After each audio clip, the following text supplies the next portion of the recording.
All right, guys, we have tea. We have a VTuber with a take that a lot of people on the internet do not like. And we're going to look at this take, we're going to look at their logic, and we're going to look at the opinions from both sides and come to our own conclusion. All right, so this is the VTuber in question. By the way, disclaimer, guys, please let's not send hate over to the VTuber if you do know who they are at the end of the day, because that's not the point here. I feel like, honestly, I don't necessarily think this person is malintentioned. I don't think they wrote this being like a vindictive evil person, right? I just think they're very, very uneducated with how art and art pricing works. Hey, this should be a way that you guys can make more money, right? I think that was their intention. So I'm not reading like necessarily bad vibes from this. We're going to talk about this and indicate why it's very short-sighted. This is what this VTuber said. They write, "Can I be the one to say it? I'm going to say it. VTuber artists, modelers, riggers, etc. If your stuff was cheaper, you'd make more money. Here's an example. Let's say there's an art piece at about $140. And let's say about 1,000 people could afford that comfortably. That's like 140K. Now, I know there's the cost of labor, but hear me out. If that same item was like $90, that opens up more market availability. So now 1,000 people turns into like, let's say 1,800. So $90 times 1,800, that's 162K. Yes, there would be more work, but there's more reward. And if the quality of the item is still really high, a lot of people are going to want that thing, which is more people, which turns into more money. And if people are happy, the customer base increases, which again, more people and more money. Not that I expect any change on pricing on things, I just wanted to throw that out there. I do want to preface in case people miss it. I am not a business major. I just push buttons on a calculator. I also want people to have things and be able to prosper on both sides. I also think a lot. I do see their point. Yeah, so here's the thing. I'm not trying to say this to be rude. I guess it's gonna sound rude though, but they're not a business major and they don't seem like they're an artist either. So when we take people's opinions, we also have to take into account their experience will influence their opinion, and they do not have a business experience, nor do they have an artist perspective as well. So they're lacking like both sides to kind of put into their opinion. This is what I mean by I think they're actually good intention with their point. Like, in their head, I think their logic makes a lot of sense. It does necessarily, right? Like, hey, if I lower the prices, I'm gonna get more people interested in buying the product.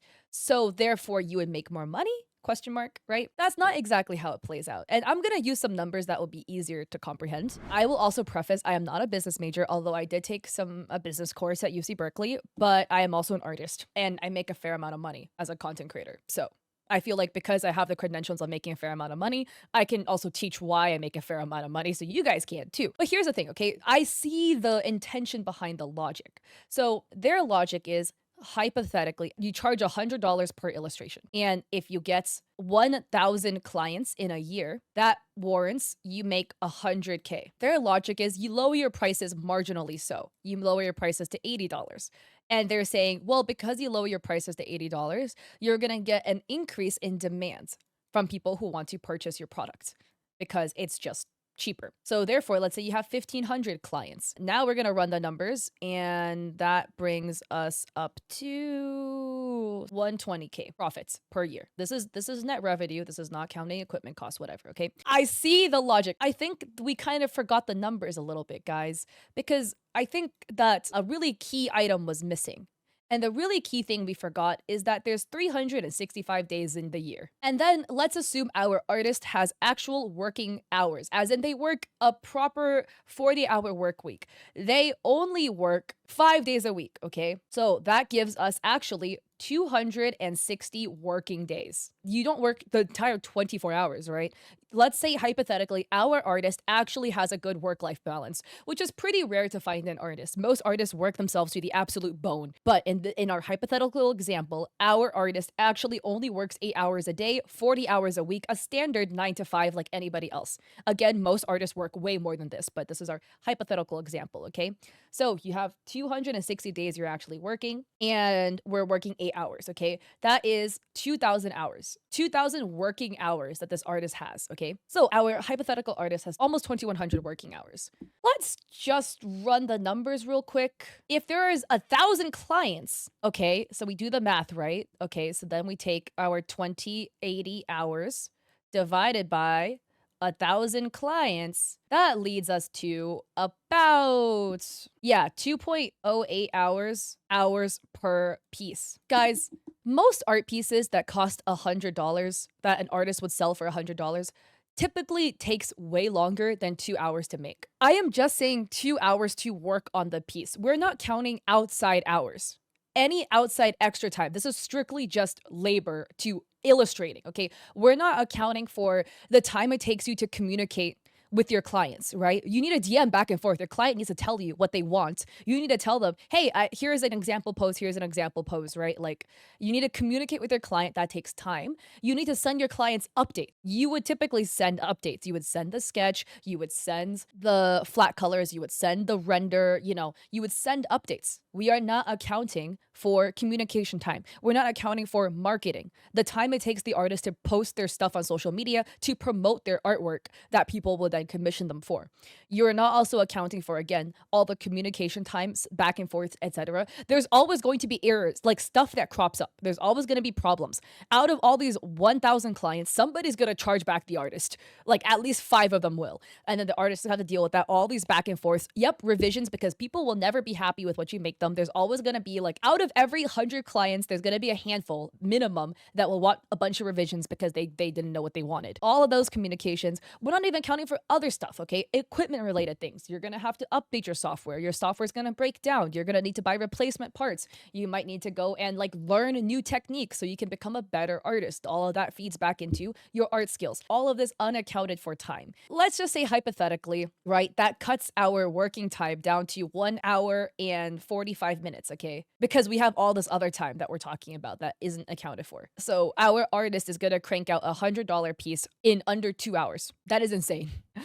That is absolutely insane already. But in our hypothetical example, if the artist were to lower their prices to $80, they're taking on even more clients. Okay, so let's say in our new example, they're taking on 1,500 clients. Again, we have the same working hours. We have 2,080 hours in the year. Again, we divide that by 1,500. Now our hypothetical artist has 1.39 hours per piece. Again, we are not accounting for any of the extra time it goes into dealing with, all the stuff I said, communication, learning new techniques, posting on social media. That's literally marketing. So now our hypothetical artist needs to crank out the same quality of piece, because remember, the poster was saying deliver high quality stuff. So this hypothetical artist is expected to deliver the same quality of piece in a fraction of the time for less money, but for more hours worked, like for more people to work with. This is why, in my personal opinion, this sentiment is incorrect, because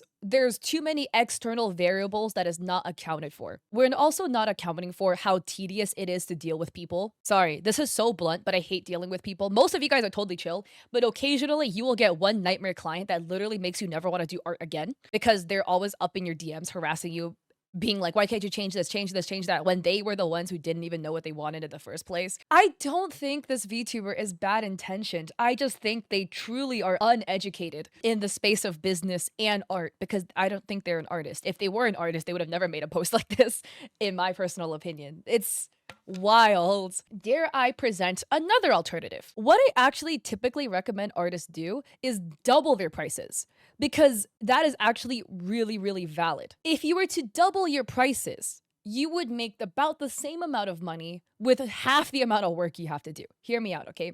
So hypothetically, you're delivering the exact same piece.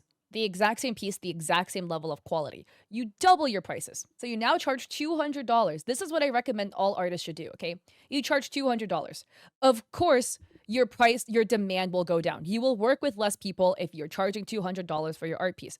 That's fine. Your demand goes down to 500 people. And let's say hypothetically, it matches your increase. You double your price, so therefore your clientele will have. You will now get 500 clients. Wow, let's run the numbers, guys. We still make 100K at the end of the year, except you did half the amount of work. I recommend artists increase their prices. Like, trust me, if you are an artist and you feel like you are absolutely struggling because you have way too many commissions to do, you're drowning in the amount of comms you have, and your prices are really low. Like, you have 50 commissions, each of them was for like $20. So you're making $1,000 from this, and you're drowning. If instead you flip the numbers, instead you charge $50 per commission, and then you will have only, let's say hypothetically, 20 clients, you will still make $1,000. It works most of the time. Obviously, there's fringe cases where this will not apply if you're hitting too high in the ceiling of your market, right? Like, let's say hypothetically your market audience is just kind of broke, it just happens sometimes, right? Then you might hit your ceiling by doubling the prices. But this is for the most part, it does work. Ivy, whoa, I agree as a person, as a customer, I don't approve this message. Yeah, I do feel like that, you know? Like, personally, at the end of the day, me as a customer, I would love to get my things for cheap. But I really do want artists to make fair wages, and art is a luxury at the end of the day. You know, like, there's way too many artists that are like paycheck to paycheck struggling to make money just because their prices are so low because they feel like they need to be competitive with the market. But I really wish art could just get to a point, or society could get to a point where art is really highly valued and thus the pricing would reflect that. In like other societies, mainly back in the day, like more medieval times, etc., right? Like art was worth a lot more because just society placed a heavy value on art. And nowadays it's not like that, which really sucks. Yeah, and then of course, okay, so AI coming in and cheapening art is making it even worse. So here's what some people had to say in the comment section, right? Which adds some more context as well. So we have Bai Feiyan writing disclosure first that when I say you, it's not a trust to you, but those who may think a certain way. Actually, many of us are so extremely burnt out. To stop clientele onslaughts, we raise our prices.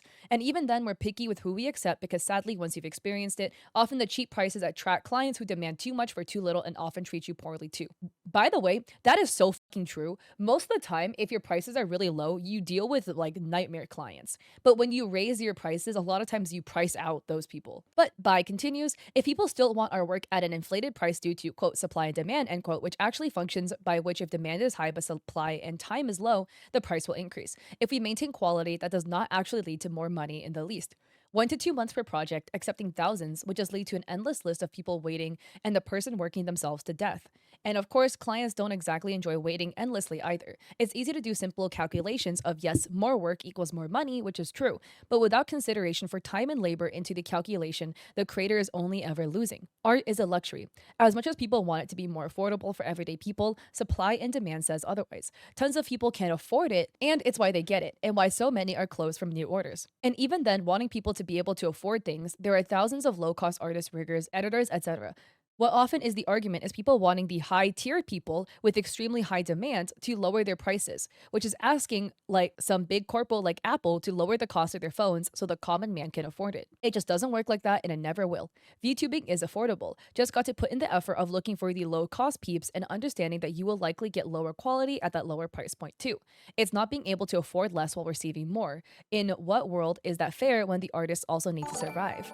I hope this does not come across aggressive or targeted towards you in any way. A lot of people think this way, but it's much more cruel about it, so thank you for being accepting of people explaining why this wouldn't work out. In the poster response, you're completely right. On top of my not considering work time and workload, this does help me understand better why things are so pricey in our luxury areas. I knew precious little about the work our peeps do, and I think we should be more educated that way, so thank you for explaining. I'm not gonna pronounce their name right, but Siley Fell writes, the artist will work the same amount of time for each commission. If we assume their slots are full and if they cheapen their prices, they will earn less. New artists, though, will often reduce the price to gain clientele and then raise them once they've established themselves. The VTuber responds, I didn't know about that nuance. Thank God for communication. I do gotta wonder, though, we could make artist groups like Studio Nikoyama divide the work and it's more in everyone's wallet, or is that too optimistic? I would also say for the studio system, like I've never worked in a studio like that, right? But the studio system doesn't make you more money. In fact, it can make less. So like the thing is when you have a studio, the benefit of being under a studio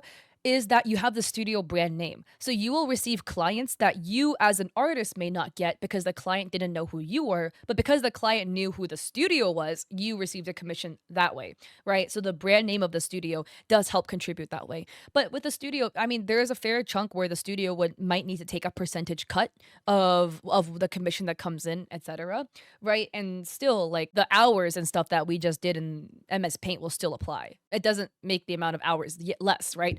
Now, instead of one artist, we have like 4 artists whose hours and pricing we now need to account for. And then Cattle Mom writes, at least for me, I work 8 hours every day, at least up to 14 on models and emotes. I don't have weekends, neither free days. Maximum I give myself is a free half day. A model takes me around 200 hours minimum. I already don't have the time. I would love a day being 36 hours though. And Hysteria responds, thank you for this. When I said all that, I genuinely forgot about work time and workload. I really hope you manage to get more than a day break sometime. Here we have Trilurian Art responding, 1, if you're not an artist, you shouldn't be telling people to lower their prices. And 2, having worked for very cheap for years, been doing this for 9+ years, cheap comms equal little to no respect. You're not taking it seriously. People expect you to be done in a day.